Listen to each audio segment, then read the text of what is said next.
Now, this handful of boys got hold of these ideas and all the practical results that sprang out of these ideas. Universal religion, great sympathy for the poor, and all that are very good in theory, but one must practice. Then came the sad day when our old teacher died. We nursed him the best we could. We had no friends who would listen to a few boys with their crank notions. Nobody. At least in India, boys are nobodies. Just think of it, a dozen boys telling people vast, big ideas, saying they are determined to work these ideas out in life. Why? Everybody laughed.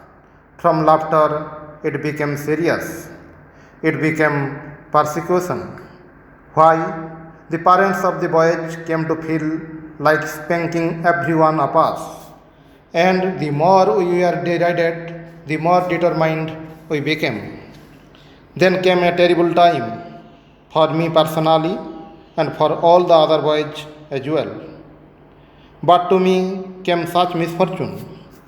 On the one side was my mother, my brothers.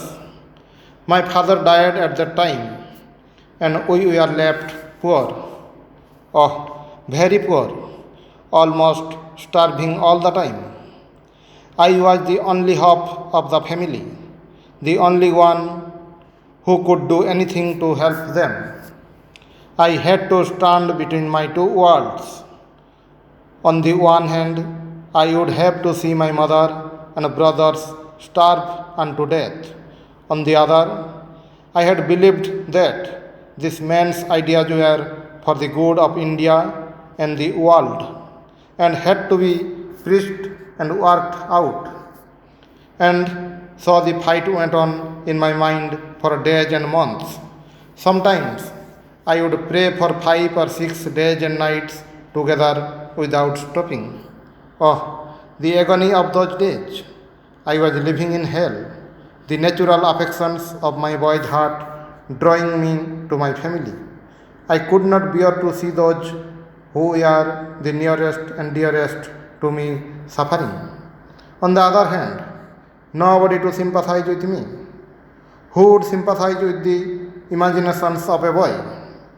Imaginations that caused so much suffering to others.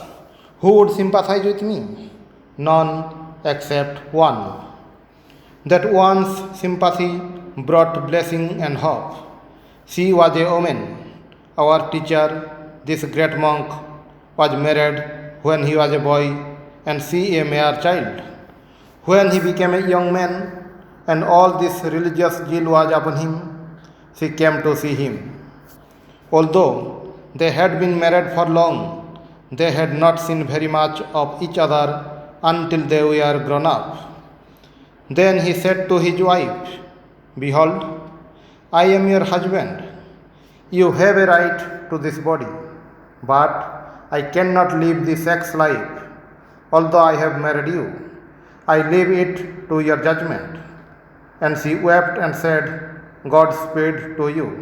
The Lord bless you. Am I the woman to degrade you? If I can, I will help you. Go on in your work." That was the woman.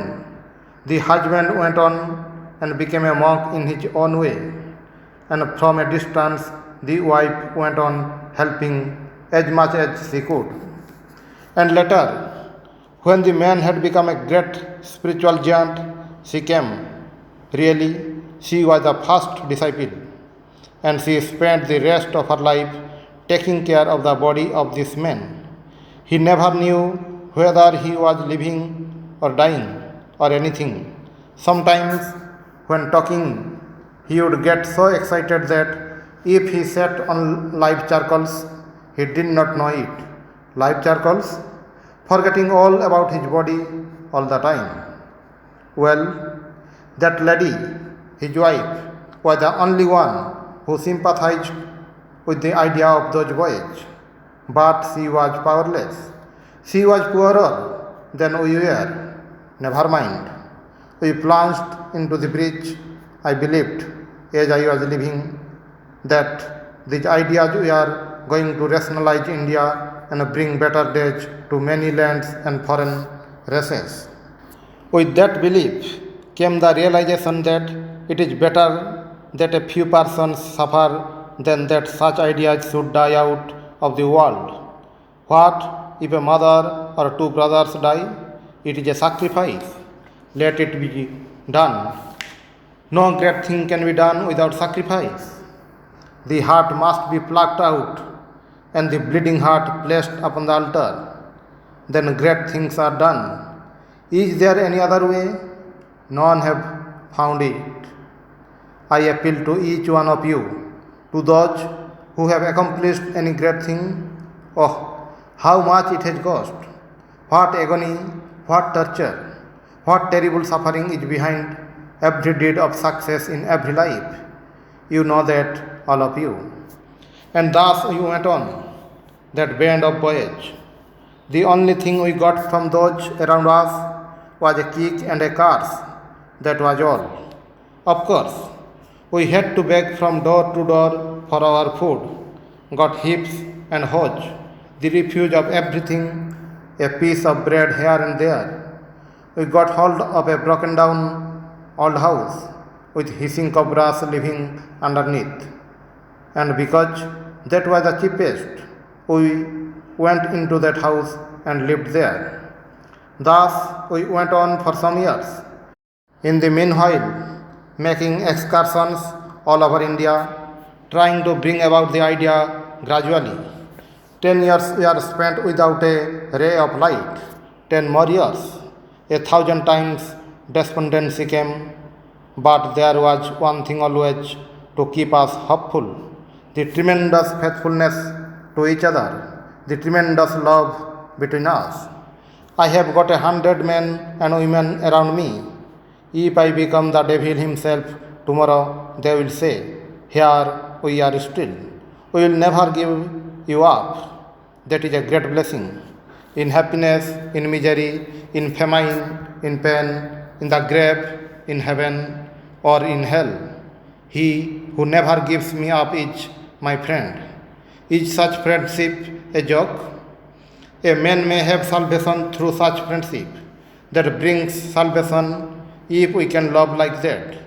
If we have that faithfulness, why, there is the essence of all concentration.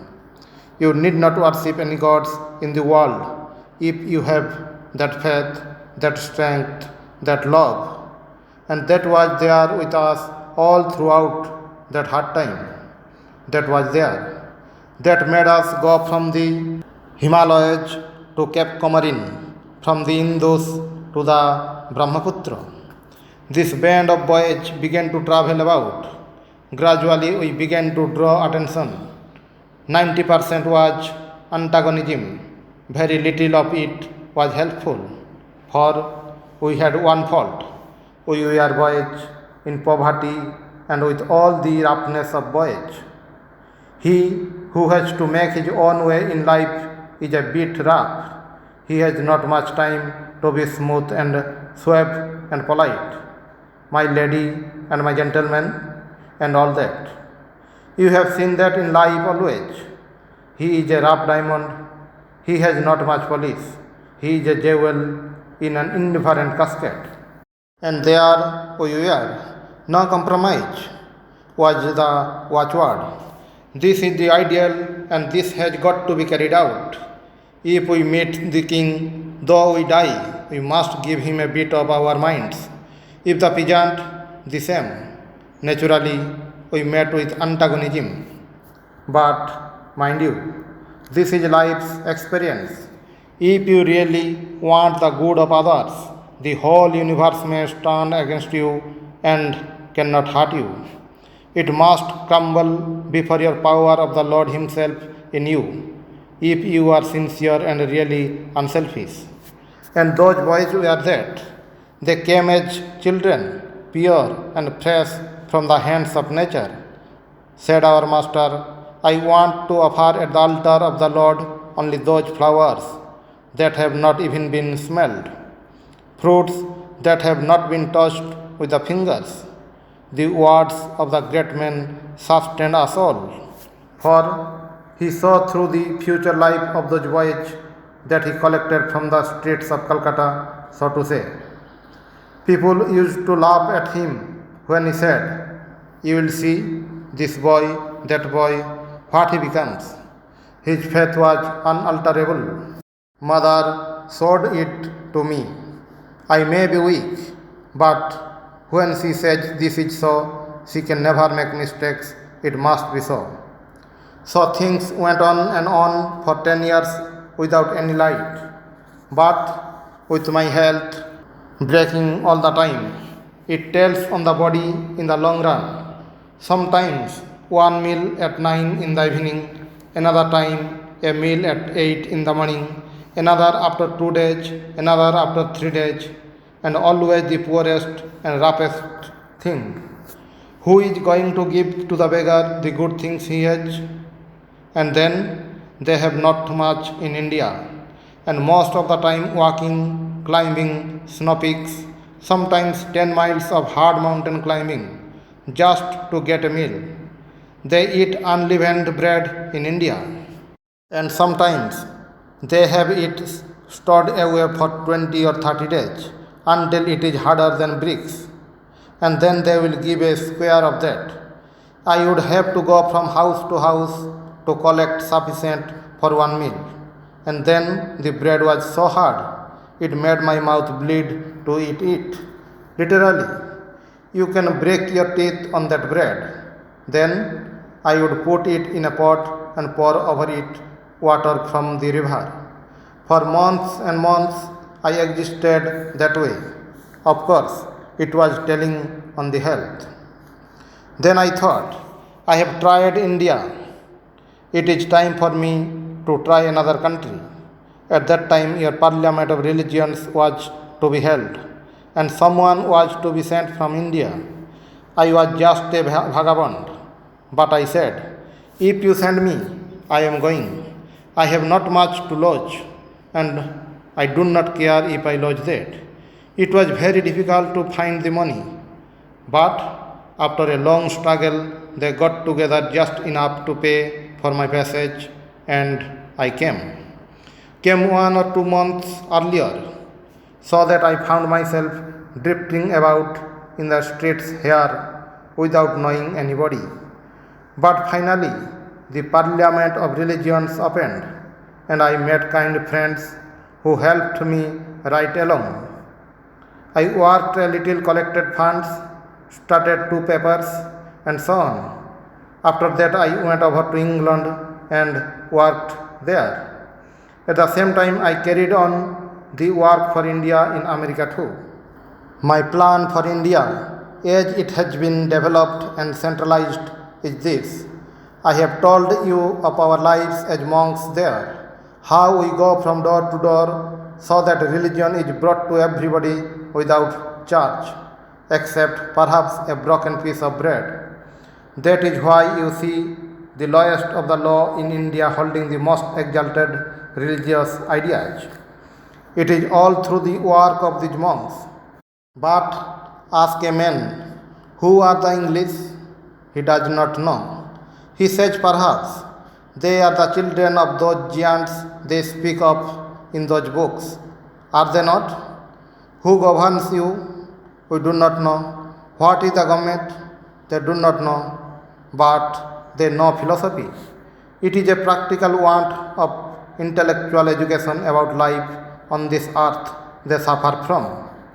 These millions and millions of people are ready for life beyond this world. Is not that enough for them? Certainly not. They must have a better piece of bread and a better piece of rug on their bodies. The great question is how to get that better bread and better rug for these sunken millions. First, I must tell you, there is great hope for them, because you see, they are the gentlest people on earth. Not that they are timid. When they want to fight, they fight like demons. The best soldiers the English have are recruited from the peasantry of India. Death is a thing of no importance to them. Their attitude is 20 times I have died before, and I shall die many times after this. What of that? They never turn back. They are not given too much emotion, but they make very good fighters. Their instinct, however, is to plow. If you rob them, murder them, tax them, do anything to them, they will be quiet and gentle so long as you leave them free to practice their religion. They never interfere with the religion of others. Leave us liberty to worship our gods and take everything else. That is their attitude. When the English touch them there, trouble starts. That was the real cause of the 1857 mutiny. They would not bear religious repression. The great Mohammedan governments were simply blown up because they touched the Indians' religion. But aside from that, they are very peaceful, very quiet, very gentle, and above all, not given to vice. The absence of any strong drink, it makes them infinitely superior to the mobs of any other country. You cannot compare the decency of life among the poor in India with life in the slums here. A slum means poverty, but poverty does not mean sin, indecency, and vice in India. In other countries, the opportunities are such that only the indecent and the lazy need be poor. There is no reason for poverty unless one is a fool or a background, the sort who want city life and all its luxuries. They will not go into the country. They say, we are here with all the fun and you must give us bread. But that is not the cause in India. We are the poor fellows work hard from morning to sunset and somebody else takes the bread out of their hands and their children go hungry. Notwithstanding the millions of tons of wheat raised in India, scarcely a grain passes the mouth of a peasant. He lives upon the poorest corn, which you would not feed to your canary birds. Now there is no reason why they should suffer such distress. These people, so pure and good. We hear so much talk about the sunken millions and the degraded women of India, but none comes to our help. What do they say? They say, you can only be helped, you can only be good by ceasing to be what you are. It is useless to help Hindus. These people do not know the history of races. There will be no more India if they change their religion and their institutions, because that is the vitality of that race. It will disappear, so really you will have nobody to help.